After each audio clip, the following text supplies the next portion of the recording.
انا هاخد منك الكلمة الأخيرة اللي انت قلتها. هو مش يعني احنا كل سنة في يعني ملايين من الأسر اللي بتبقى بتدخل على الكابوس اللي بيعتبروه اسمه الثانوية العامة.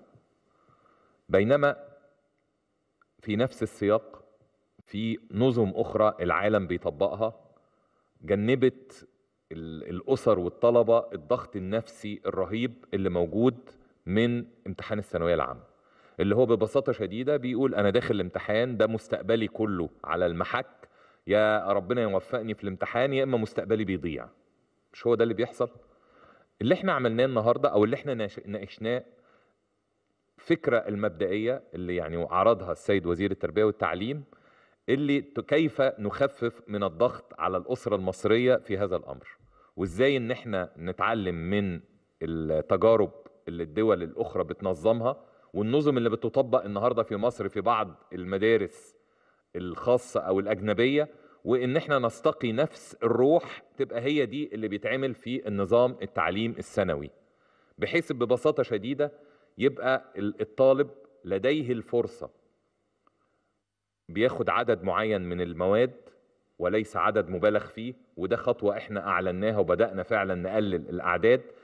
المواد دي بتبقى بناء على التخصص اللي هو عايز يدخله في الجامعة، وبالتالي يقدر ان هو يختار المواد اللي هو عايز ياخدها. الاهم انه يقدر يدخل في المادة اكتر من مرة.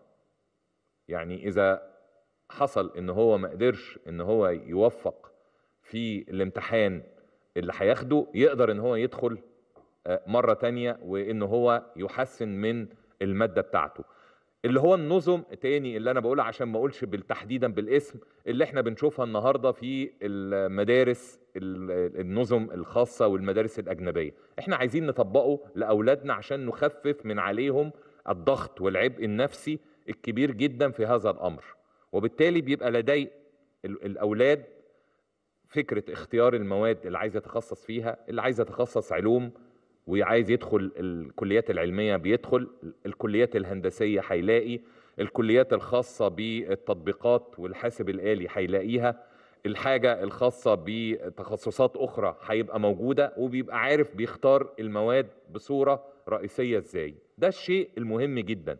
وبالتالي هيبقى حتى مواعيد الامتحانات ممكن انها يبقى الامتحانات بتحصل على مدار مرتين في السنة.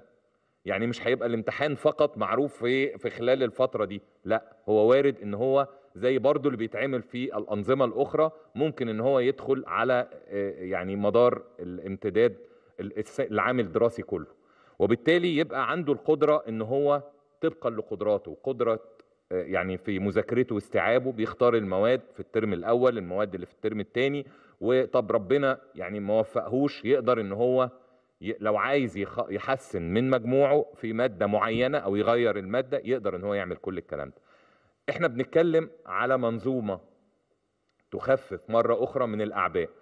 النهاردة كان النقاش من مدى اهمية هذا الموضوع، اخذنا قرب الساعتين في مجلس الوزراء على هذا الامر، كل الوزراء، لان كل وزير هو بيمثل جزء من الرأي العام، وهو بعضهم بيبقى بصورة، أو كلنا عندنا أولادنا اللي موجودين في الأعوام الدراسية، فكله بيفتح الأفكار وبيقول طب هو ده مش ممكن يساعد على زيادة الدروس الخصوصية؟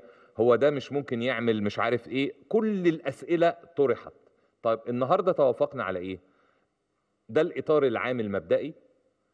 أحلنا الموضوع للمجموعة الوزارية للتنمية البشرية عشان تضع صورة أكثر تفصيلا للموضوع، وبعد ما هتنتهي منه هنبدأ نطرحه للرأي العام للحوار المجتمعي، وناخد فيه وقتنا لهذا الأمر.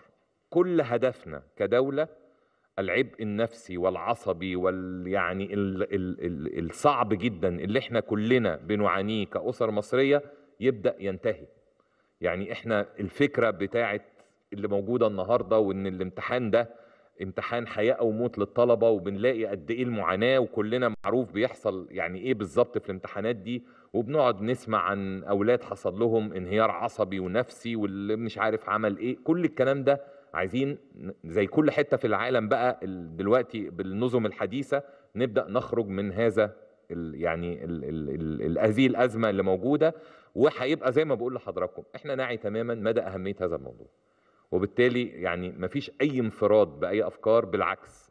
يعني حتى جوه مجلس الوزراء النهارده بقول لحضراتكم اتناقشنا لمده ساعتين، واراء ومختلفه وافكار، لكن كلنا مجموعين ان التوجه توجه جيد، واحنا كلنا مقتنعين ان لازم نطور هذه المنظومه.